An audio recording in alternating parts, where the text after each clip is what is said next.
Deus te abençoe, a paz do Senhor. Mais uma vez estamos nos encontrando para louvarmos juntos a Deus, porque até aqui Ele tem nos ajudado, não é verdade? Quero refletir rapidamente com você no Salmo 126, versículo 5, que diz que aqueles que semeiam em lágrimas, com alegria colherão. E eu acho interessante a figura utilizada nesse versículo, que fala de alguém que mesmo em meio a lágrimas, mesmo em meio a dor, mesmo em meio a dificuldades, ele escolhe continuar semeando. E eu acredito que essa deve ser também a nossa atitude como igreja. Em meio a esse momento que estamos vivendo atualmente no mundo inteiro, de incerteza, de dificuldade, de ansiedade, é importante que a gente continue a semear. Semear atitudes de justiça, semear em ações de misericórdia, semear em atos de generosidade, semear com as nossas orações, semear com conforto, com palavras de conforto e de alegria àqueles que estão necessitando, semear com o nosso apoio àqueles que estão caídos, àqueles que estão sem esperança, levar a eles a palavra da verdade, para que eles venham, através da fé em Jesus Cristo, ter um pouco de esperança e conhecer a verdade que liberta e experimentar a paz que excede todo entendimento. É com essa palavra que eu quero também te convidar, nesse momento, a estar ofertando, a estar entregando o teu dízimo e a tua oferta. As contas da igreja vão aparecer nesse momento e você tem a oportunidade de fazer essa oferta de maneira virtual, de maneira online. Enquanto você oferta, eu estarei orando e gostaria que você me acompanhasse. Senhor Deus, que tu possas nesse momento abençoar o meu irmão que está ofertando nesse momento, que está assistindo a esse vídeo nesse momento, que tu possas estar com ele, estar com sua família, Pai, e guardá-lo. Que tu venhas a honrar os teus filhos como eles também estão te honrando. E que tu possas, Senhor, levantar semeadores nesse tempo de tanta necessidade, de maneira que nós venhamos, Senhor, a experimentar a tua boa e agradável vontade, Senhor. Em nome de Jesus, esteja conosco sempre. Amém. Glória a Deus, queridos.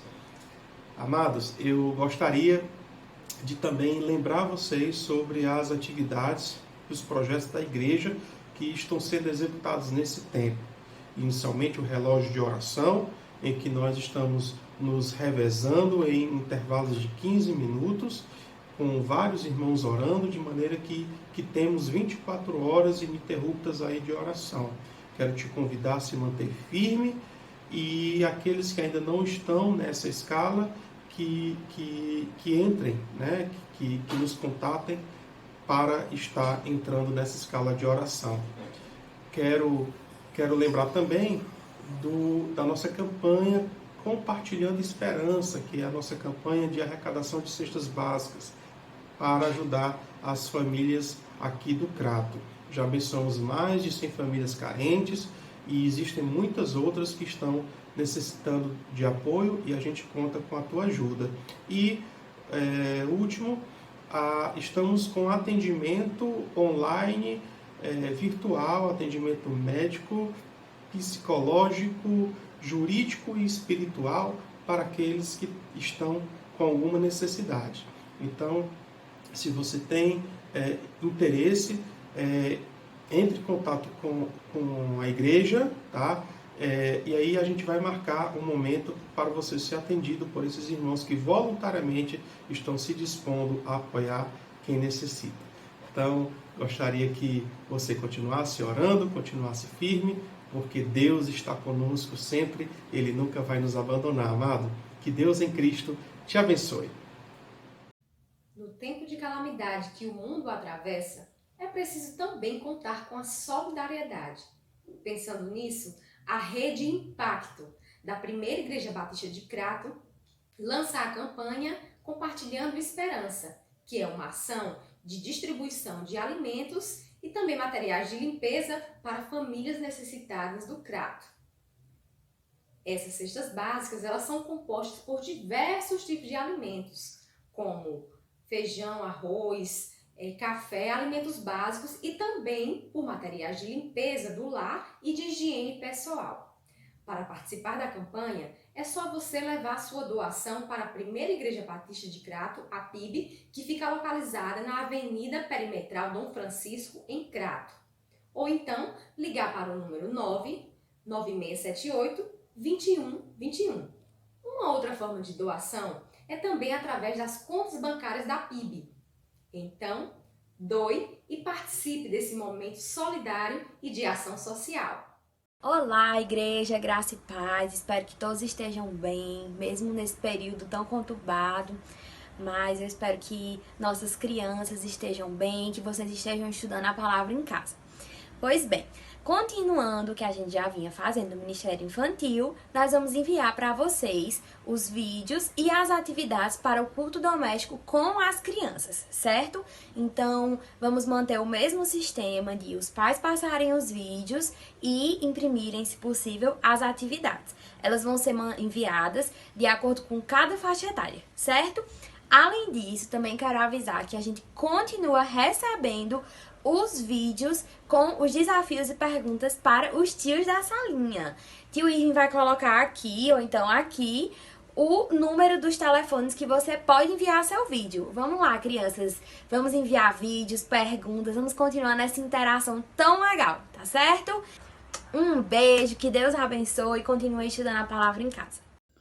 Olá, igreja, aqui Marcelo, Aninha, Levi, pequenininho que está crescendo aí no ventre de Aninha, que logo, logo, com fé em Deus, está chegando cheio de saúde, passando para mandar um abraço para toda a igreja, dizer que estamos bem, que esperamos que todos também estejam bem, debaixo da paz e da graça de Deus. E que logo, logo, que isso tudo acaba, a gente vai se encontrar novamente na igreja. Tchau. Tchau, Levi. Tchau. Valeu.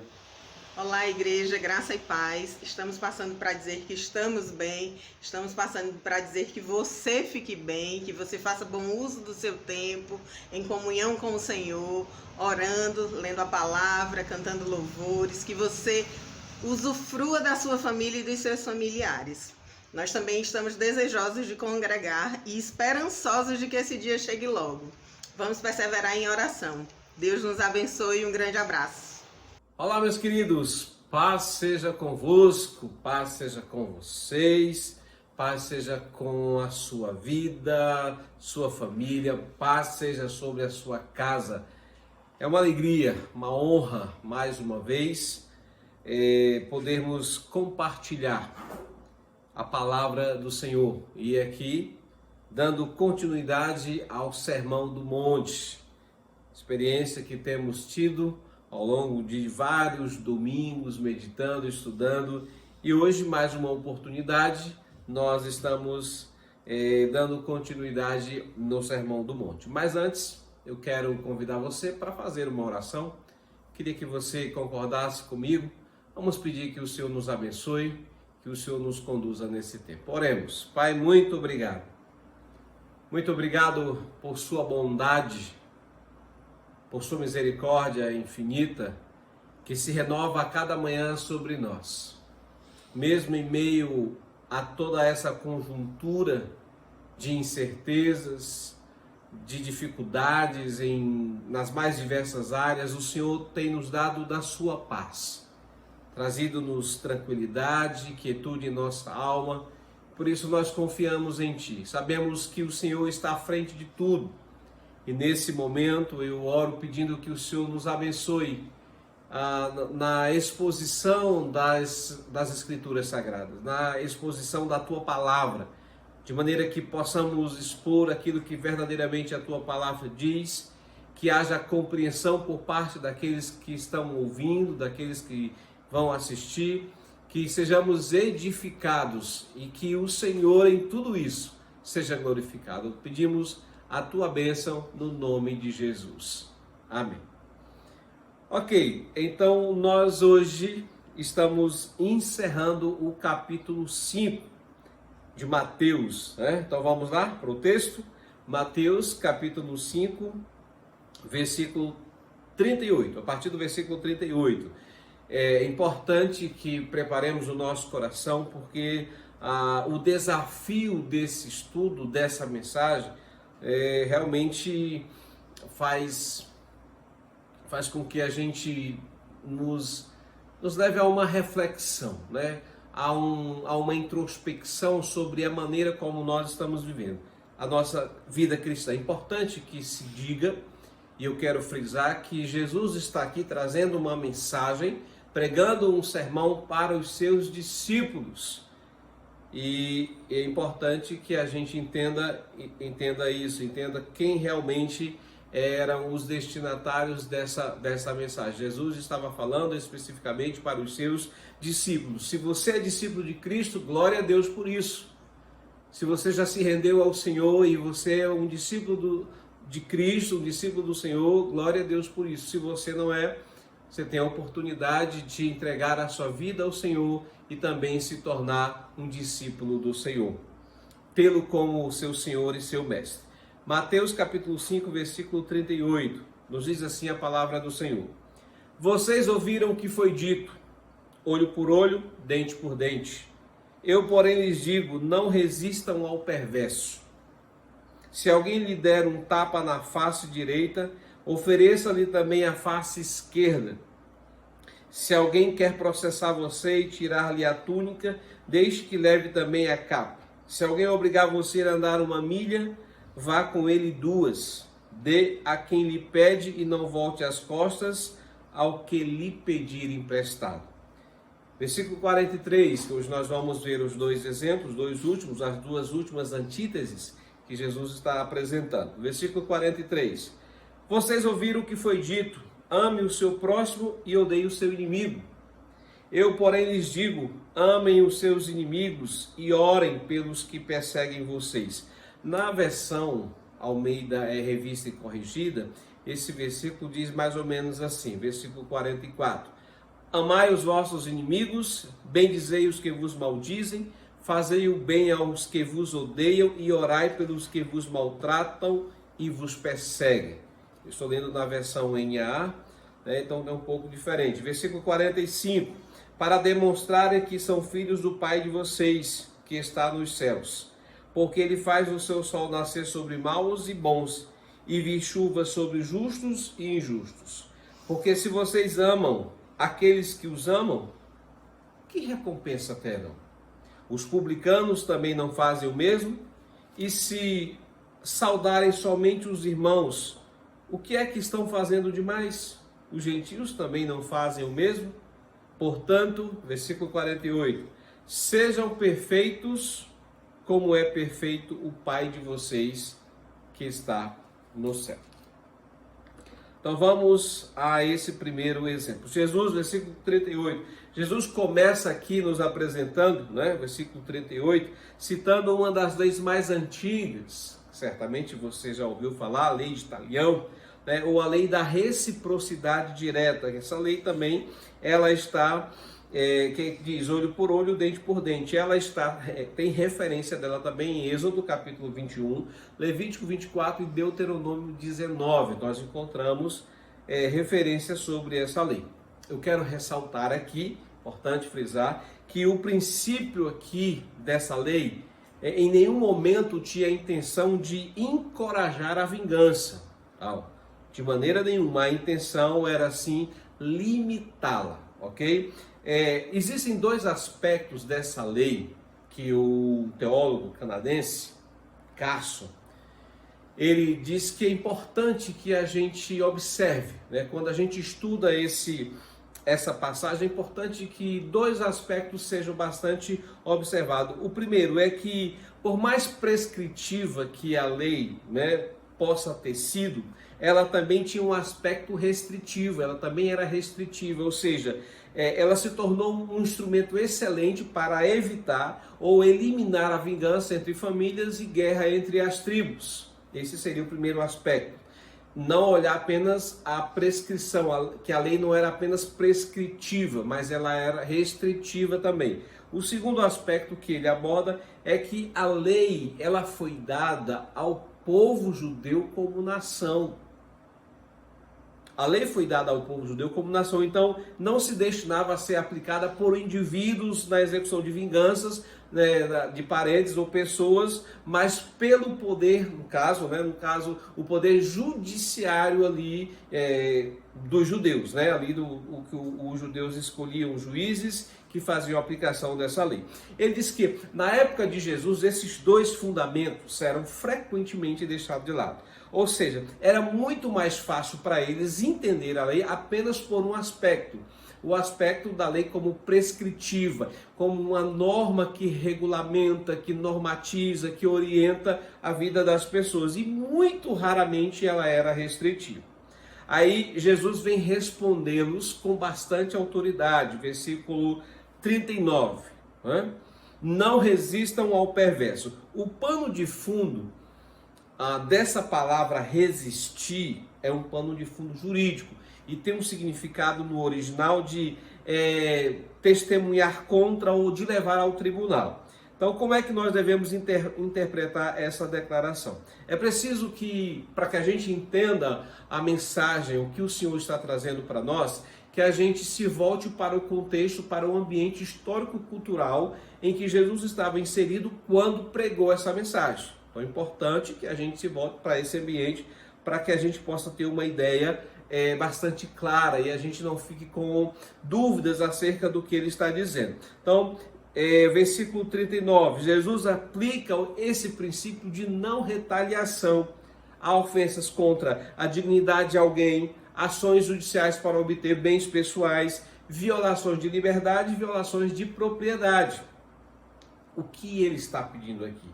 É, na verdade, uma renúncia total a todos os direitos pessoais. Jesus, na verdade, expõe, com essa situação aqui pelo texto, Jesus ele expõe o desejo de Deus da seguinte forma. Preste a sua atenção.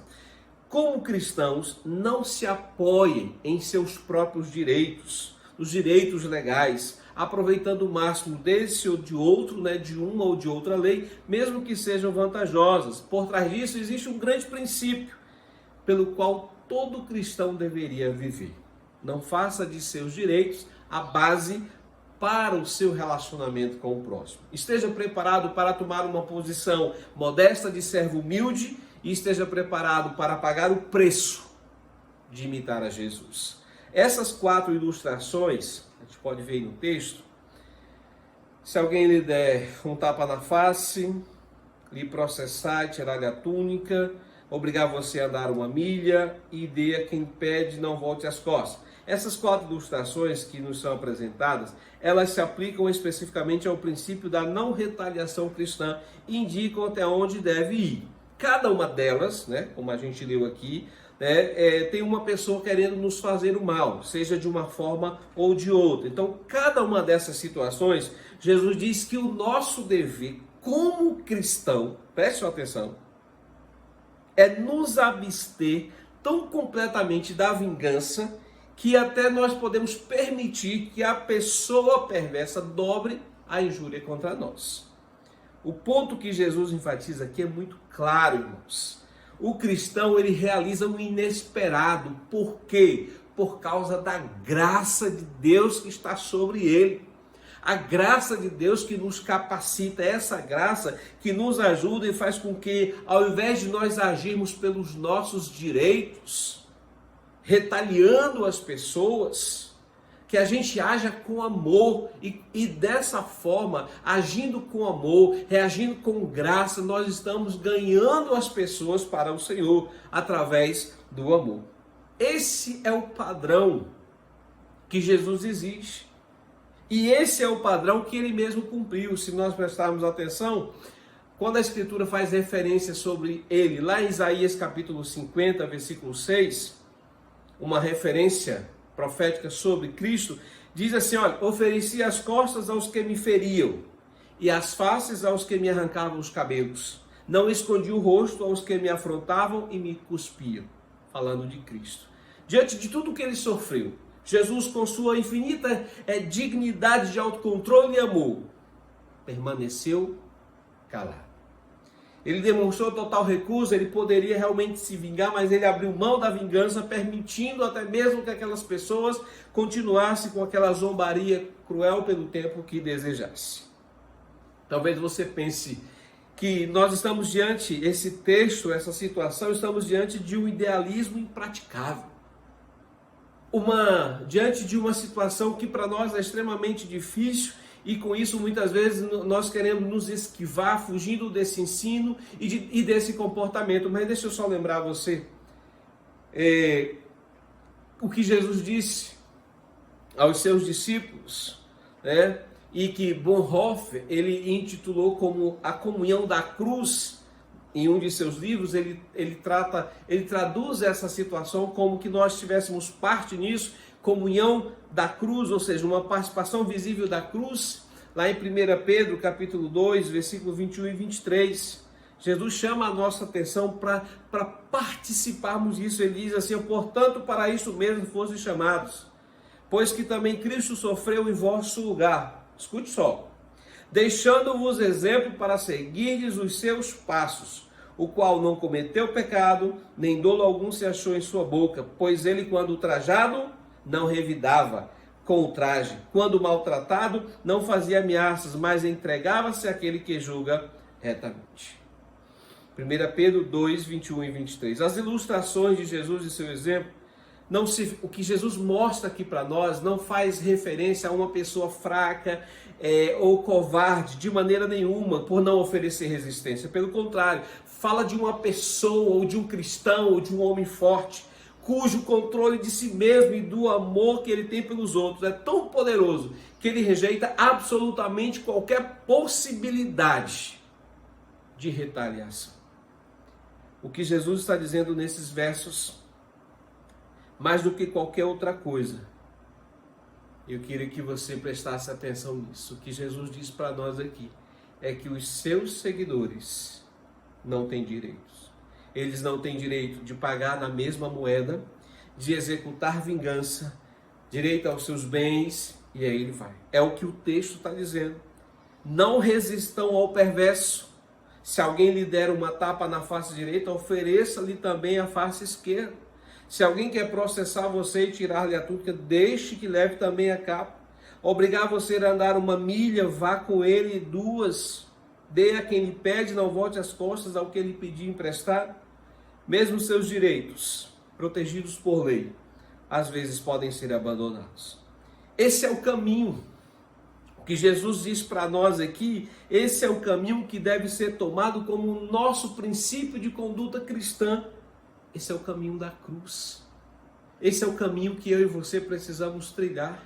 Esse é o caminho que o discípulo de Jesus deve andar.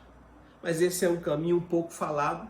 Esse é um caminho um pouco discutido, porque hoje, no nosso contexto de cristianismo, falar sobre esse caminho de renúncia, de abrir mão de direitos, é difícil. Nós vivemos hoje um cristianismo diferente. E aqui o texto é muito claro, irmãos, o texto ele é autoexplicativo.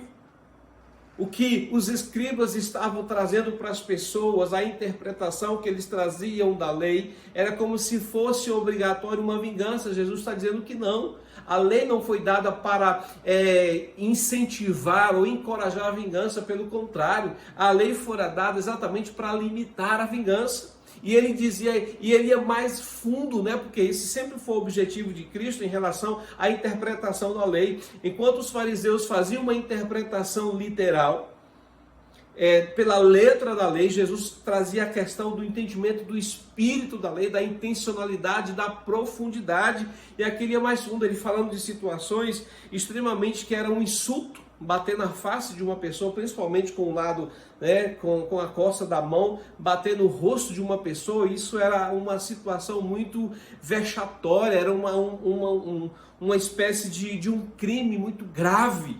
E ele está falando de situações que, se isso acontecesse, você não deveria entrar no contexto da retaliação. E para isso, nós precisávamos apenas tomar o caminho da cruz. Somente no caminho da cruz, fazendo como ele fez, Agindo como ele agiu, nós poderemos responder ou reagir de forma graciosa. O que ele espera de nós para darmos essas respostas só é possível quando nós estivermos debaixo da graça do Senhor. Você está debaixo da graça? Você está debaixo dessa graça? Há sobre você a graça do Senhor, porque se sobre a sua vida, se sobre a sua vida existir essa graça, há esse poder que te capacita a reagir dessa forma e não retaliar apenas baseado nos seus próprios direitos. Então esse é esse penúltimo exemplo. E por o último que a gente vai tratar, versículo 43, essa última antítese, né? Versículos 43 a 48. Vocês ouviram o que foi dito: ame o seu próximo e odeie o seu inimigo. Mais uma vez, o que eles ouviram não era verdade. As escrituras do Antigo Testamento traziam de forma muito clara, de forma muito evidente, que o mandamento se dava apenas em amar ao próximo. Levítico 19, 18 diz isso: ame o seu próximo. Mas não há nenhuma passagem, não existe em nenhum contexto, nenhuma referência para que se odiasse o seu inimigo. Como era que eles interpretavam isso? Eles entendiam que a palavra próximo, ame o seu próximo, ela era uma palavra exclusiva. Ou seja, eles colocavam naquele contexto do que era exclusivo, apenas para amar. Então nós temos que amar apenas o nosso próximo, pensavam eles. Logo, se nós temos que amar aquele que é o nosso próximo, devemos odiar os nossos inimigos. E quando se refere à palavra próximo, nós temos aquela discussão que eles chegam para Jesus e perguntam quem é o próximo. Lá em Lucas 10, quando Jesus fala sobre a parábola do bom samaritano, e ali Jesus está trazendo uma ilustração sobre essa interpretação do próximo, e Jesus vai falar exatamente para eles: quem é o próximo? Quem é o seu próximo? Quem é o meu próximo? Jesus disse: é qualquer pessoa que estiver ao alcance da nossa ajuda. Qualquer pessoa que estiver ao alcance da nossa ajuda. O discípulo de Jesus, ele deve se destacar no mundo, sim, pela natureza divina do seu amor. Em outras passagens, por exemplo, João 13, deixa eu ver aqui, para você, João 13, capítulo 13, versículos 34 e 35, nós temos aqui Jesus falando sobre o amor como uma marca distintiva, uma característica, como um indicativo daquele que verdadeiramente é seu discípulo. Versículos 34 e 35 do capítulo 13 de João. Novo mandamento vos dou, que vos ameis uns aos outros, assim como eu vos amei, que também vos ameis uns aos outros. Aí o versículo 35. Nisso conhecerão todos que sois meus discípulos. Quando? Se tiverdes amor uns pelos outros. Então, Jesus está falando que nós deve haver um destaque, deve haver uma resposta, um posicionamento de nós como cristãos, como seus discípulos, quando nós tivermos esse amor. E esse amor, ele tem que estar alinhado, a natureza desse amor tem que ser uma natureza divina. Amar como Deus ama. E aqui ele fala sobre esse entendimento do amor, apontando com essa situação, Jesus aponta qual é realmente o sentido, ou qual é a direção para a qual a lei do Antigo Testamento apontava. Jesus é o cumprimento dessa lei. Então, essas duas antíteses, o que a gente viu no 38 e agora no 43, nós temos essas duas antíteses que se revelam uma progressão. Uma fala de um aspecto negativo e a outra fala de um aspecto positivo. A primeira ordem é para que não resistam ao perverso. E a segunda é: amai os vossos inimigos e procurai o seu bem. Enquanto na primeira nós temos um chamado do nosso mestre para uma não retaliação passiva. E a segunda, para um amor ativo. Interessante, que as duas elas se complementam, as duas elas se completam, Então, a primeira nos chama para uma não retaliação passiva, não se vingue. Mas a outra diz para que a gente tenha um amor ativo. Agostinho disse certa vez o seguinte: muitos têm aprendido a oferecer a outra face, que é difícil, é muito difícil. E ele falando que muitos até aprenderam a oferecer a outra face. Por mais difícil que seja, mas até em alguns momentos a gente pode oferecer outra face, mas ele conclui: mas muitos não sabem como amar a pessoa que os esbofeteou. Aí você vê que Cristo não diz apenas para que a gente dê a outra face àquele que nos feriu, mas ele vai mais adiante. Não é só você dar face, né? Há um complemento nisso. Ele diz que além de nós darmos a face, preste só atenção, escute só nisso, nós precisamos amar aquele que nos esbofeteou. Esse é o Evangelho, esse é o desafio para nós cristãos, esse é o desafio para você, esse é o desafio para mim. Esse é o momento de nós olharmos o que Jesus está nos ensinando, a sua palavra, e começarmos a analisar a nossa vida, a comparar a nossa vida. Alguém já disse muito de forma acertada, eu concordo com essa frase, que retribuir o bem com o mal é demoníaco. Retribuir o bem com o bem é humano, mas retribuir o mal com o bem é divino. Através dessa exposição, Jesus nos apresenta modelos alternativos com os quais ele contrasta a cultura secular com a contracultura cristã. O modelo, ou seja, qual é o modelo do mundo? Qual é o método do mundo? É a retribuição, a vingança de um lado, certo? A retaliação de um lado e a recompensa de um outro, devolvendo injúrias. Mas eu fui injuriado, então eu vou injuriar. E devolvendo favores. Eu recebi um favor, eu estou devolvendo favores. Essa é o método, essa é a maneira, esse é o modus operandi da cultura secular, de agir dessa maneira. Só que no reino de Deus, escute só, no reino de Deus, o método é diferente. Você faz parte desse reino. Se faz parte desse reino, o modelo que ele coloca para nós, o referencial que Jesus apresenta aqui para nós, você vai ver isso aqui no versículo 45, no que se refere lá aos versículos 39, 40, está falando para não retaliar. Aqui no versículo 45, ele diz: para demonstrarem que são filhos do Pai de vocês, que está nos céus. Aí ele continua: porque ele faz o seu sol nascer sobre maus e bons e vir chuva sobre justos e injustos. Nós temos um modelo, nós temos um referencial, nós temos alguém a quem imitar, nós temos um padrão o qual nós devemos imitar, é o nosso Pai. Nós somos filhos e como filhos nós precisamos imitar o nosso Pai. É exatamente isso. No reino de Deus o método é diferente. O padrão e o modelo é determinado por aquilo que o Pai faz. É da maneira como Ele agiu que eu e você temos que agir. Por isso que diante de situações, diante de contextos, diante de desafios, a minha pergunta, a nossa pergunta deve ser: como o Senhor, como eu agiria diante disso? Como o Senhor reagiria? Como o Senhor se comportaria nessa situação? O que resposta Ele daria? O que resposta eu tenho que dar a partir disso?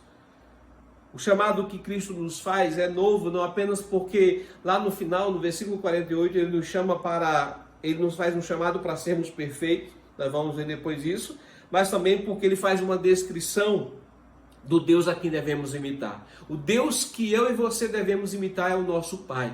Ele é o nosso Pai, com o qual nós temos um relacionamento.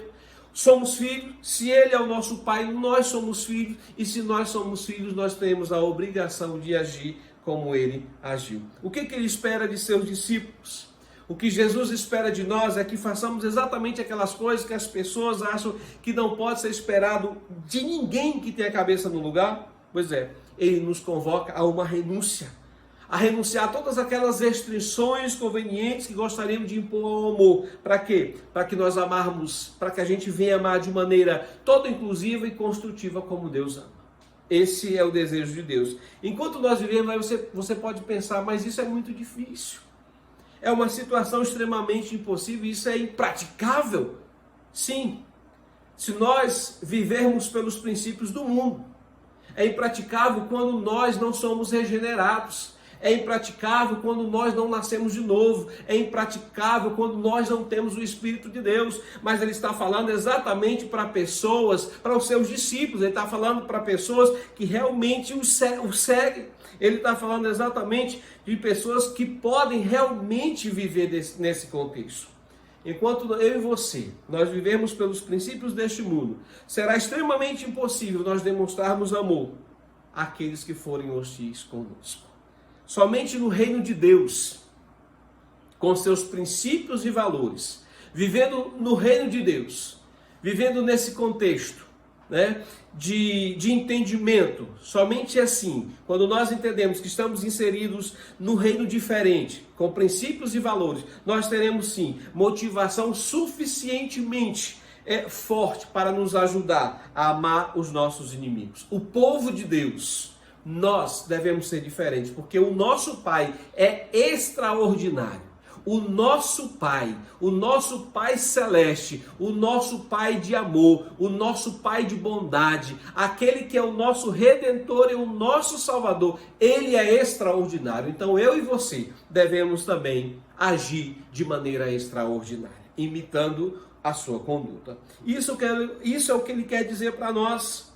No versículo 48, quando ele diz, sejam perfeitos, como é perfeito o Pai de vocês que está no céu. Essa perfeição aqui refere-se, eu entendo, essa é uma interpretação, essa é uma ideia que John Stott, Carson e outros apresentam, e eu concordo, e eu sigo nessa linha, né, de que essa perfeição se refere à maneira como o amor do Pai é manifesto, em perfeição pela forma como ele ama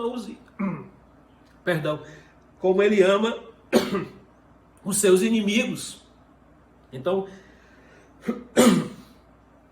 essa é a maneira como ele está apresentando no versículo 48, quando ele diz ser de perfeitos. Essa perfeição, apesar também de ser entendida como uma somatória de daquilo que vem sendo dito a partir do versículo 21 até o versículo 48, faz referência à maneira como Deus ama. O amor de Deus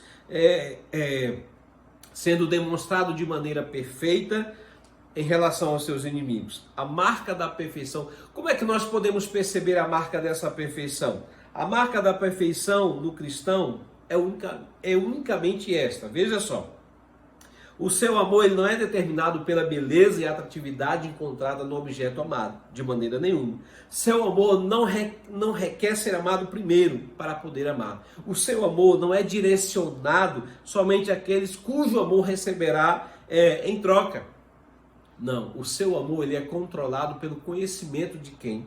Uma vez entendendo que ele estava perdido, afastado, no pecado, totalmente sujo, ele foi amado pelo Pai. Ele foi amado pelo Pai, e quando ele entende disso, que ele era um pecador e o Pai o amou, dessa forma ele pode realmente demonstrar esse amor verdadeiro, né, sem essas restrições que muitas vezes nós colocamos para amar as pessoas. Às vezes nós amamos as pessoas com restrições, amamos porque elas fazem isso, amamos porque elas fazem aquilo, amamos porque elas apresentam isso.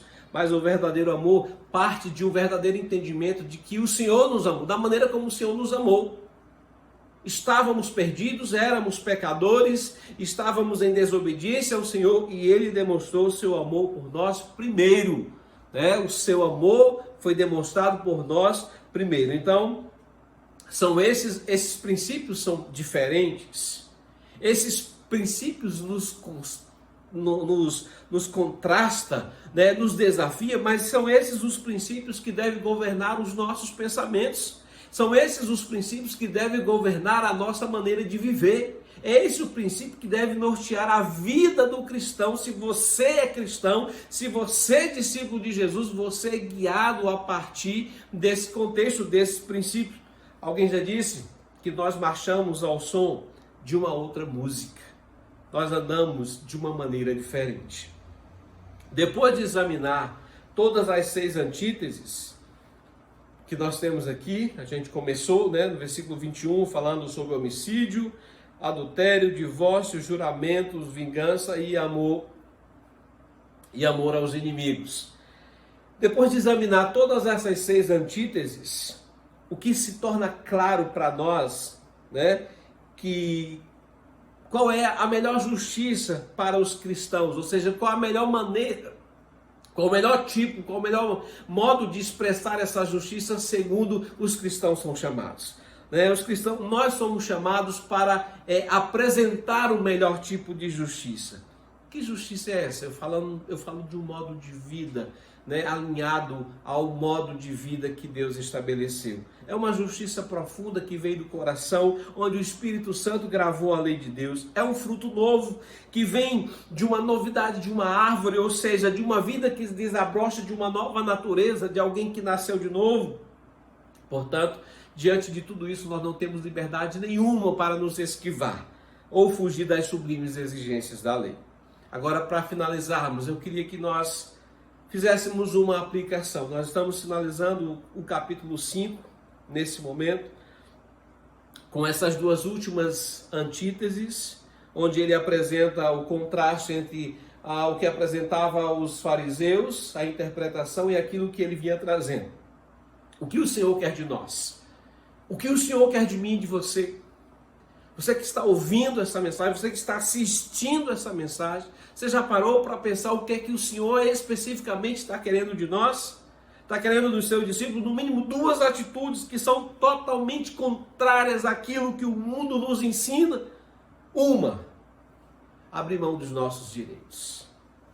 Abrir mão dos nossos direitos quando somos provocados, seja por qualquer situação. Abra mão. Abra mão. É o que o texto está nos ensinando. Mas existe uma outra atitude que ele quer que a gente faça. Além de abrir mão. Sabe o que o Senhor quer que a gente faça? Que a gente ame aquele que nos fez a provocação. Ame o nosso inimigo. Verdadeiramente, ser cristão não é nada fácil. Imitar o nosso mestre continua sendo o nosso maior desafio. Não retaliar e amar o inimigo é o nosso desafio. É o que o texto nos apresenta, é o que o Sermão do Monte coloca diante de nós, como discípulos do Senhor. Pai, muito obrigado por Tua palavra. Muito obrigado, Senhor, pelo ensinamento, pelo que o Senhor traz para nós de confronto, de desafio. Entendemos que por nós mesmos nós não temos condições ou capacidade de viver isso, mas nós sabemos que com o Senhor nós podemos. Debaixo de Tua graça, revestidos com a graça do Senhor, nós temos condições sim de não revidar, de não retaliar e ao mesmo tempo de amar, porque o Senhor já nos capacitou para isso. O Teu amor foi derramado em nossos corações. E nós podemos agir de maneira diferente. Nós podemos sim trilhar pelo caminho da cruz. Nos ajude a cada dia a não nos desviarmos do caminho da cruz, a andar de acordo com a vontade do Senhor e imitando o Senhor naquilo que o Senhor deseja. Nós oramos, Pai, agradecidos no nome de Jesus. Amém. Que o Teu amor imensurável, que o amor de Deus, o amor imensurável, que a graça do Filho e a comunhão e a consolação do Espírito Santo estejam sobre nós, estejam sobre você, sobre a sua casa, a sua família hoje e para todo sempre. Amém e amém. Que Deus nos abençoe em Cristo Jesus.